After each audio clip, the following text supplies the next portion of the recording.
முட்டியில தேய்மானம் ஏற்பட்டு முட்டி வீக்கம் ஏற்படுறது, வாதம் வர்றது, பாதங்கள்ல குதிவாதம் வர்றது, குதிகால் வலி வர்றது. ஸோ அதே மாதிரி தைராய்ட் ப்ராப்ளம் அதிகமாகிற போது ஹார்மோனல் ப்ராப்ளம்ஸ், சரியா பீரியட்ஸ் ஆகாது லேடிஸ்க்கு. ஜென்ஸுக்கு பார்த்தீங்கன்னா தொப்பை மட்டும் தனியாக பானை மாதிரி போட்டுகிட்டே போகும்.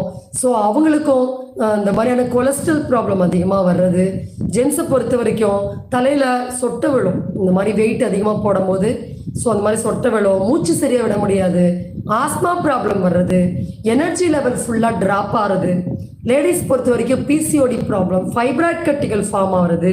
இந்த மாதிரி வெயிட் போட அதுவும் ஆஃப்டர் டெலிவரி, ப்ரெக்னன்சி அப்போ போடுற வெயிட் ஷெட் பண்ணவே முடியறதில்ல. ஸோ இப்போ அதெல்லாம் எப்படி பிரேக் பண்ண முடியும், இந்த பார்டர்ஸ் எப்படி நம்ம கிராஸ் பண்ண முடியும் அப்படின்னு சொல்லி தான் நம்ம இந்த பதிவில் பார்க்க போகிறோம். இன்னும் இதில் இருக்கிற மெயினாக வெயிட் வந்து அதிகமாக கெயின் ஆகும் போது வரக்கூடிய ஃபர்ஸ்ட் சிம்டம் பார்த்தீங்கன்னா